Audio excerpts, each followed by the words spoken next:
magpapa PMS at pupunta tayo sa EA Ninja Shop dyan sa May Daang Hari. Ayan. Alright, so long overdue na ang PMS natin dahil supposed to be 17k lang yung odo niya, and almost 18k na yung odo, hindi ko pa siya na ibabalik. Okay, ano nangyari sa aking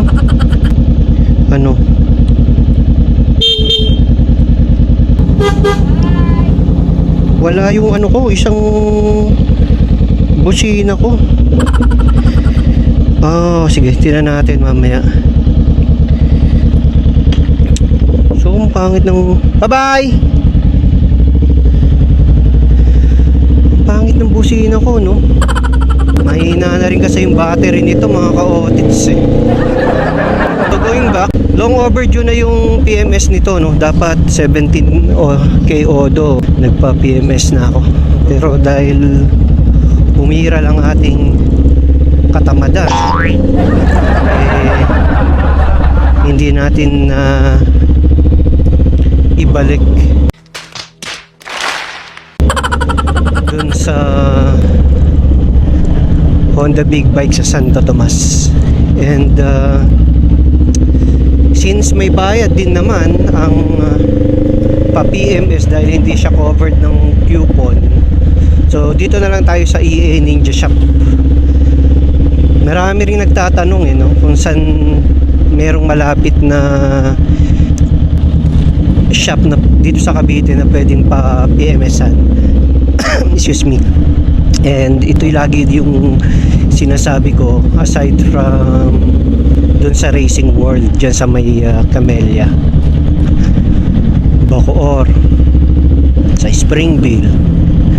Pero ngayon dito tayo sa may Daang Hari. Pero before that, tayo ay magwi-withdraw muna. Syempre pagka nagpa-PMS, kailangan ng pambayad. And dahil wala tayong cash, dadaan muna tayo sa bangko. Hindi na ako nakapag-balaklava kasi sabi ko malapit lang, pero mukhang dapat balaklava ako kasi pawisan ako. Babasa yung pads ng helmet natin.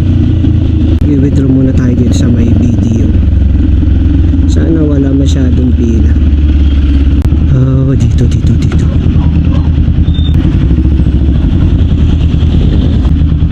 Okay. Again, dito tayo pupunta, 11 minutes lang. Hopefully, hindi masira yung ating battery. Otherwise, kailangan ko nang bumili talaga.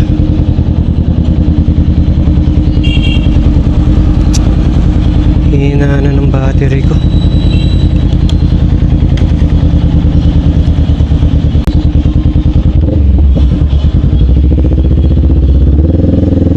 Alright, punta na tayo sa EA Ninja Shop, mga ka-otits. Baha pa kakalinis ko lang eh.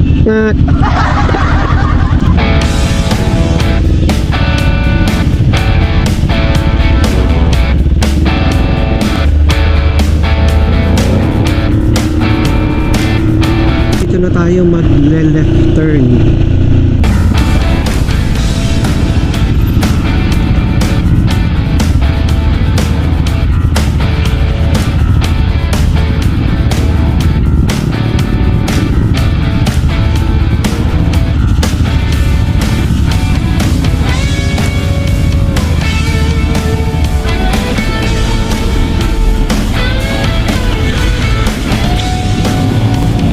Yun, dito na tayo mga ka-otits. Babay muna.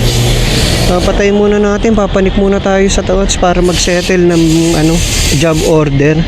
So ganito kasi dyan sa EA, kapag dumating ka, kailangan pamanik ka sa taas, i-report mo yung gusto mo ipagawa, and then bibigyan ka nila ng papel for job order, tapos ipipila mo dito.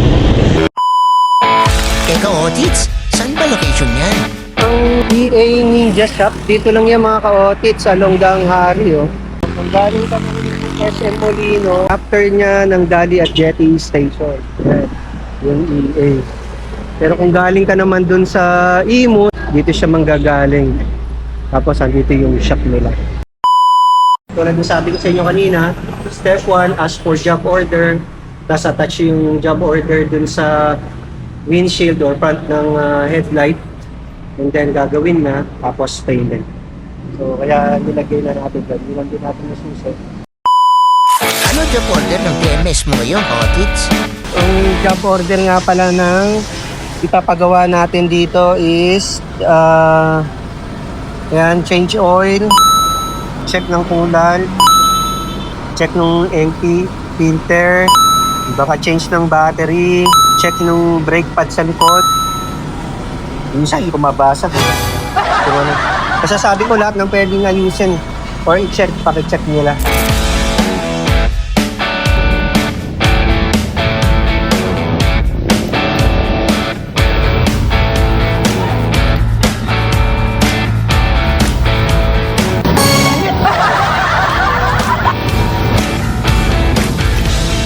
Hirap pala tanggalin ng spark plug nito.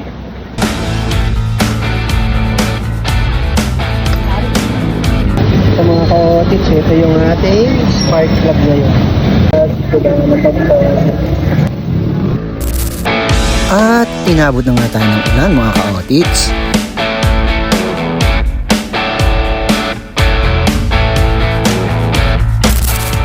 Pero tuloy pa rin ang gawa, mga ka-Otits, kahit maulan.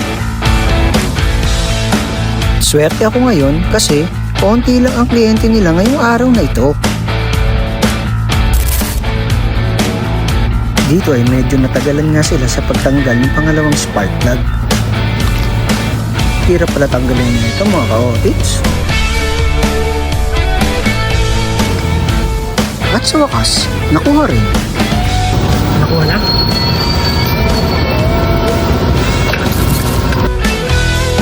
At ito yung spark plug na ipapalit kay Vanessa. Inabot na nga tayo ng lunch break, mga ka-Otits. Kaya kumain muna ang magaling nating mekaniko. Abangan niyo ang part 2, mga ka-Otits. Babay muna. Paalam!